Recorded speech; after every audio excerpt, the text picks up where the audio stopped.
خبر ہے کہ غزہ میں اسرائیلی مظالم کے خلاف دنیا بھر میں مظاہرے، تل ابیب میں بھی عوام سڑکوں پر نکل آئے۔ تفصیلات کے مطابق فرانس کے دارالحکومت پیرس میں فلسطینی پرچم اٹھائے مظاہرین نے اسرائیل کے بائیکاٹ کا مطالبہ کیا ہے۔ ادھر سویڈن میں بھی فلسطین کی حمایت میں ریلی نکالی گئی، شرکاء نے فلسطین کی حمایت میں نعرے لگائے۔ لندن میں بھی ساحل سمندر پر فلسطینی پرچم تھامے بڑی تعداد میں لوگوں نے غزہ میں اب تک شہید ہونے والوں کو یاد کیا ہے۔ مقبوضہ مغربی کنارے کے شہر رام اللہ میں بھی سینکڑوں افراد نے اسرائیل کے وحشیانہ حملوں کے خلاف احتجاجی ریلی نکالی ہے۔ دوسری جانب تل ابیب میں اسرائیلی حکومت کے خلاف سینکڑوں افراد سڑکوں پر نکل آئے، نتن یاہو سے مستعفی ہونے اور یرغمالیوں کی رہائی کا معاہدہ کرنے کا مطالبہ کر دیا ہے۔ اگلی خبر شامل کرتے ہیں کہ امریکی وزیر خارجہ انٹونی بلنکن نے کہا ہے کہ مشرق وسطیٰ میں کشیدگی میں اضافہ کسی بھی فریق کے مفاد میں نہیں ہے۔ امریکی محکمہ خارجہ کی جانب سے جاری کردہ بیان کے مطابق بلنکن نے کہا ہے کہ اسرائیلی وزیر دفاع پر فون پر خطے میں ہونے والی پیش رفت پر تبادلہ خیال کیا گیا ہے۔ بلنکن نے اسرائیل کے لیے امریکی حمایت کا اعادہ کیا اور کہا ہے کہ خطے میں بڑھتی ہوئی کشیدگی کسی بھی فریق کے مفاد میں نہیں ہے۔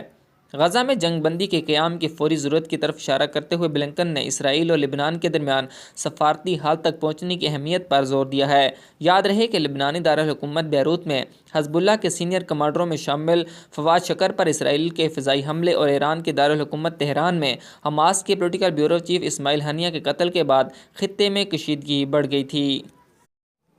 اگلی خبر شامل کرتے ہیں کہ غزہ میں جنگ بندی کا وقت آ گیا، کملا ہیرس۔ تفصیلات کے مطابق متحدہ امریکہ میں ڈیموکریٹک صدارتی امیدوار کملا ہیرس نے ریلی میں نعرے لگانے والے فلسطینی حامیوں سے کہا ہے کہ غزہ میں جنگ بندی کا وقت آ گیا ہے۔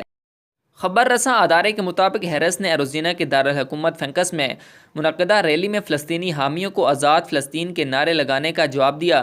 ہیرس نے مزید کہا ہے کہ میں نے یہ واضح کر دیا ہے، اب جنگ بندی کا معاہدہ کرنے اور قیدیوں کے معاہدے کو انجام دینے کا وقت آ گیا ہے۔ انہوں نے مزید بتایا ہے کہ وہ امریکی صدر جو بائیڈن کے ہمراہ جنگ بندی کا معاہدہ کرنے اور اسیران کی واپسی کے لیے کام کر رہی ہیں۔ وہ فلسطینی حامیوں کے خیالات کا احترام کرتی ہیں، لیکن یہ ریلی انتخابات سے تعلق نہیں رکھتی۔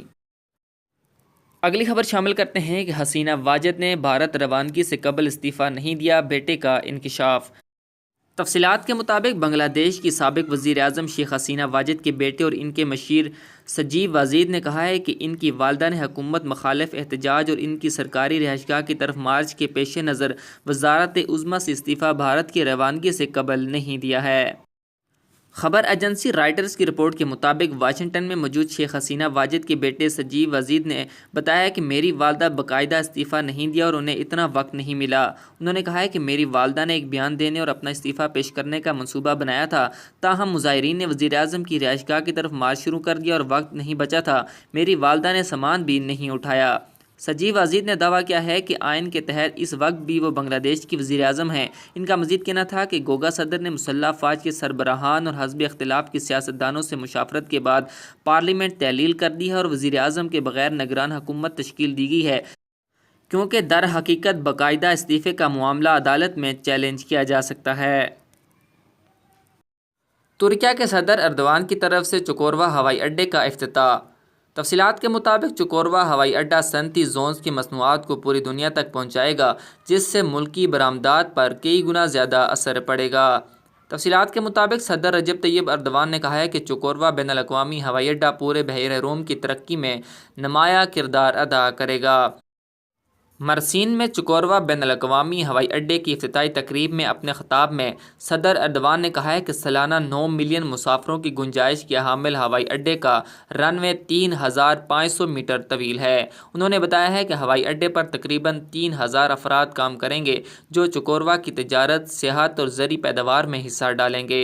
چکوروا ہوائی اڈہ صنعتی زونز کی مصنوعات کو پوری دنیا تک پہنچائے گا، جس سے ملکی برآمدات پر کئی گنا زیادہ اثر پڑے گا۔